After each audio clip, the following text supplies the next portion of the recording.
Next law की तरफ चलते हैं। सेकंड लॉ क्या कहता है? सेकंड लॉ आपकी मेजर करता है, इट इज क्वांटिटेटिव, ठीक है। ये आपकी क्वांटिटी भी बताएगा, ये आपका क्वांटिटेटिव लॉ होता है, ठीक है। और ये रिलेशन बताएगा between the velocity, change of velocity and force. उस पर जो भी वेलोसिटी लगाई जाएगी, चेंज किया जाएगा उस ऑब्जेक्ट की पोजीशन को, देन वो उसकी स्टडी जो होती है वो किसके अंदर होती है, वो सेकंड लॉ ऑफ मोशन आपको डिस्क्राइब करता है। इसकी मैं पीछे मोटिवेशन एक आपको एग्जांपल दे देती हूँ, तरह हम इसकी स्टेटमेंट की तरफ चलते हैं। लाइक आप ऑब्जर्व करें, ये आपके पास एक बॉल है, ठीक है, फुटबॉल है आपके पास। उस पर क्या अप्लाई किया आपने? उसको किक किया, यहाँ से जी आपने इसको किक किया, ये इस पे लगी है फोर्स। फोर्स कुछ भी है, ठीक है, इतने न्यूटन की लगाई, इतने की लगाई। अब अभी यहाँ पे उस चीज को ऑब्जर्व नहीं मैं करवा रही, ठीक है, अभी हम उसकी क्वांटिटी को नहीं ले रहे, ठीक है, जस्ट हम देख रहे हैं कि उस पर क्या लगी है, फोर्स लगी है, ठीक है। अब आपने फोर्स लगाई तो बॉल ने क्या किया, बॉल वहां से चलता चलता कहाँ पे आ गया, आगे की तरफ मूव कर गया आपका, यहाँ उसने अपनी पोजीशन को चेंज किया, ठीक है, वो यहाँ पे आ गया लाइक, ठीक है। आपके ऑब्जेक्ट ने क्या किया, अपनी पोजीशन को चेंज किया, फोर्स लगी है और बॉल आपका इधर आ गया। लेकिन अगर ऐसा हो कि आपने बहुत जोर से फोर्स लगाया तो आपका बॉल किधर जाएगा, बहुत तेजी से दूर जाएगा, ठीक है। अगर आपने बिल्कुल उसको थोड़ी सी ठोकर ही लगाई है, ठीक है, हल्का सा आपने इसको किक किया, देन वो थोड़ा सा अपनी जगह को चेंज करेगा, ठीक है। यानी फर्स्ट लॉ उस पे लग गया कि उसने जो है ना अपनी जो डिडक्शन हमने निकाली थी कि एक्सटर्नल अनबैलेंस फोर्स ने मोशन को क्रिएट किया। मोशन आप ऑब्जेक्ट आपका इधर था, आपने उसको किक किया, वो अब आप चलना स्टार्ट हो, ठीक है, उसने थोड़ी सी अपनी जगह को चेंज किया। लेकिन जब अब आप देख सकते हैं जगह को चेंज किस तरह किया आपने, फोर्स किस तरफ लगाई है, राइट डायरेक्शन में। आपका ऑब्जेक्ट किधर मूव किया, राइट डायरेक्शन, आपका बॉल राइट डायरेक्शन में गया, ठीक है। इधर से अब आपको पता चल गया कि मोशन किस डायरेक्शन में होती है, जिस डायरेक्शन में आप फोर्स को अप्लाई करते हैं, ठीक है। Motion takes place in the direction of force, ठीक है, जिस तरफ फोर्स लगेगी मोशन उस तरफ जाएगी आपकी। नेक्स्ट आपके पास क्या होता है, अब एक और चीज यहाँ पे आती है, अब उसकी मोशन में जो चेंज आता है, ठीक है, वेलोसिटी में जो आपने वेलोसिटी किसी के अंदर आपने चेंज लाया पोजीशन में, वो चेंज किस पर डिपेंड करेगा, ठीक है। अब देखें, अगर आपने हल्का सा किक किया तो वो यहाँ आई। अब अगर आप उस पर जोर से किक लगाते हैं, आपने बॉल को सही पूरी कुवत से जो है ना उसको धकेला, देन आपका बॉल क्या करेगा, बहुत तेजी से दूर चला जाएगा, ठीक है। तो बहुत तेजी से जब दूर चला गया तो ये आपकी जो मोशन हुई है, ठीक है, जैसे यहाँ पे था और वो ऐसे उड़ता हुआ जो है ना उसने अपनी पोजीशन को चेंज किया। तो इससे क्या चीज पता लगी कि जितनी ज्यादा आप फोर्स अप्लाई करते हैं उतनी ही तेजी से ऑब्जेक्ट की मोशन होती है, ठीक है, ऑब्जेक्ट की पोजीशन में चेंज आता है। यानी जितनी ज्यादा फोर्स से आप फुटबॉल को किक करेंगे उतनी ही ज्यादा रफ्तार से उसका मोमेंटम चेंज होता है, ठीक है। मोमेंटम क्या होता है, मैस टाइम्स वेलोसिटी के इक्वल होता है, ठीक है। मोमेंटम आपका डिस्क्राइब करता है, अब ये बॉल है, इसका मैस है। वेलोसिटी क्या होगी, वेलोसिटी जिसकी जिस मैयर के साथ वो ऑब्जेक्ट जो है चेंज होगा अपनी जो है ना पोजीशन को चेंज करेगा। हमने क्या पढ़ा था, time rate of change of position vector. वक्त के लिहाज से पोजीशन वेक्टर में कितना चेंज आता है, बॉडी के ऑब्जेक्ट की पोजीशन में कितना चेंज आता है, उसकी स्टडी को हम वेलोसिटी का नाम देते हैं।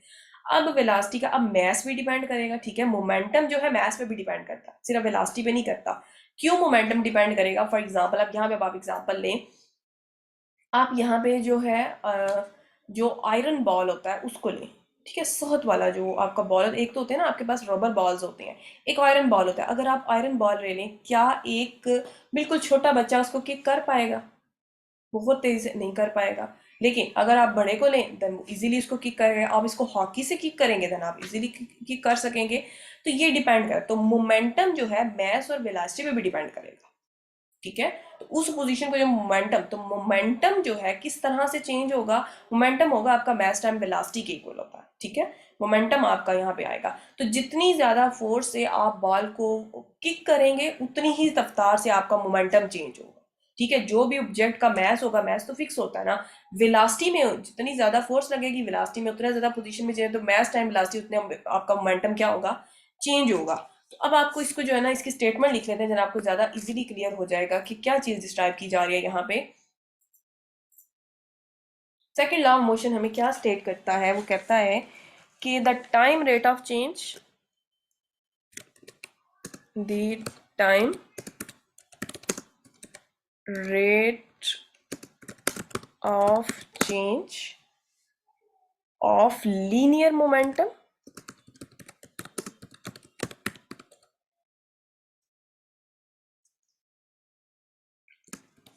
of a particle is equal to the force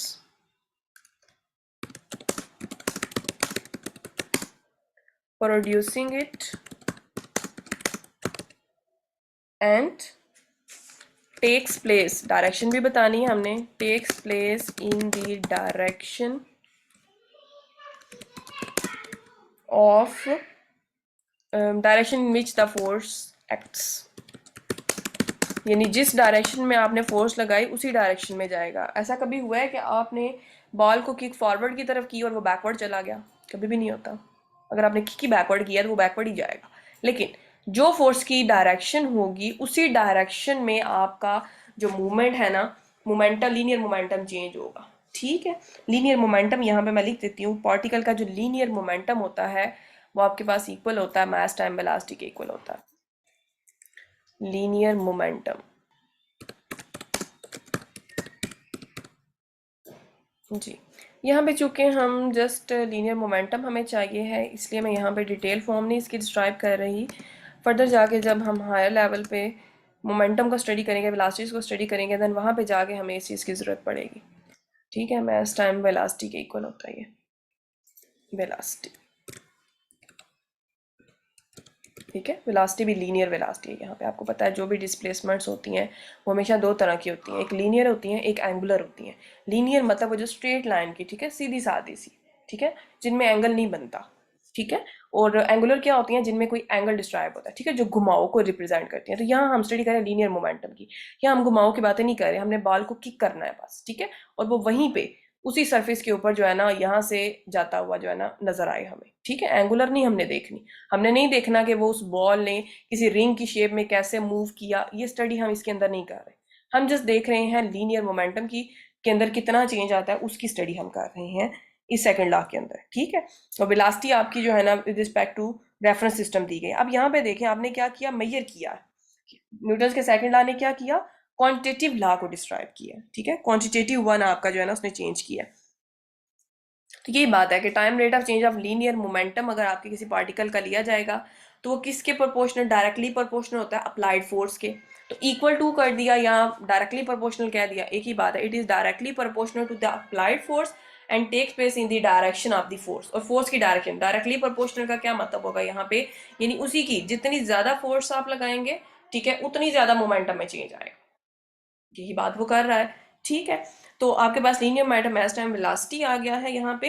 अब इसको क्वांटिटेटिव वन किया गया, यानी यहाँ पे हम फोर्स की मेजरमेंट भी कर सकते हैं। ठीक है, कितनी फोर्स अप्लाई है, कितना लीनियर मोमेंटम निकला, उसकी स्टडी हम इसके अंदर। So it is a quantitative law, यहाँ हम मेंशन कर लेते हैं, it is a quantitative law. ये क्वांटिटी भी बताता है हमें, क्वांटिटेटिव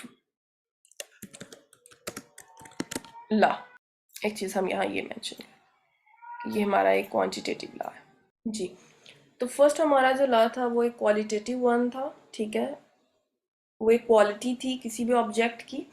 और सेकंड जो था ये मेजरमेंट थी। ठीक है, क्वांटिटेटिव लॉ हमारे पास स्ट्राइप हो जाता है। अगर इसको हम मैथमेटिकल फॉर्म में लिखें देन हम इसको लिख सकते हैं, अगर एफ जो है फोर्स के तौर पे ट्रीट होती है, then d over D t, ठीक है, time rate of change in linear momentum.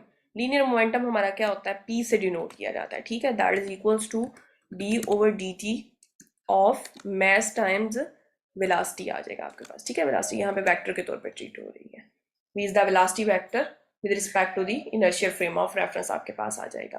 अब यहाँ पे एक और डिडक्शन आप कर सकते हैं, यहाँ से आप इक्वेशन ऑफ मोशन भी जो है ना ड्राइव कर सकते हैं।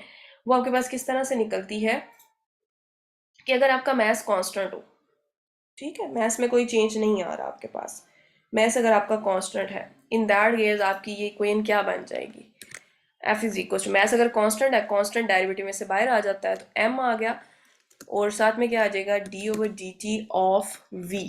ठीक है, दैट इज इक्वल टू, अब वेलोसिटी में टाइम रेट ऑफ चेंज क्या होता है, वो तो एक्सेलरेशन होता है। ये हमारे पास क्या आ गया, मैस टाइम्स एक्सेलरेशन आ गया। तो फोर्स किसके इक्वल आ गई है, मैस टाइम एक्सेलरेशन के। ठीक है, एक्सेलरेशन। तो जब हमारे पास फोर्स मैस टाइम एक्सेलरेशन आ जाती है, ये तो इक्वेशन ऑफ मोशन नहीं है। सो इट इज, तो यहाँ से आपके पास जो सेकंड लॉ ऑफ मोशन है, वहाँ से आप इक्वेशन ऑफ मोशन को भी डिडक्ट कर सकते हैं। Force is equal to mass time acceleration आ गया आपके पास। जी, so it is the equation of motion, equation of motion. से इक्वेशन ऑफ मोशन भी कहा जाता है, ठीक है। In that case when mass is constant, अगर मैस आपका कांस्टेंट हो जाता है, then F is equal to M A is the equation of motion, जिसमें ए आपकी एक्सेलरेशन के तौर पे ट्रीट हो रही है जी। सेकंड आगे कुछ मजीद डिडक्शंस आ जाती हैं, दैन उनको लेकिन हम एक सेपरेट लेक्चर के अंदर कर लेंगे, ताकि वो हमारे जो टॉपिक्स हैं, जो हमारे कंसेप्ट हैं, वो भी एक तरफ क्लियर हो जाए, ठीक है। सेकंड लॉ अभी तक का हमारा इतना काम काफ़ी है कि time rate of change of linear momentum जो होता है वो प्रोपोर्शनल होता है जो उस पर फोर्स अप्लाई की जाती है, और डायरेक्शन उसकी वही होती है जो फोर्स की डायरेक्शन होती है, ठीक है।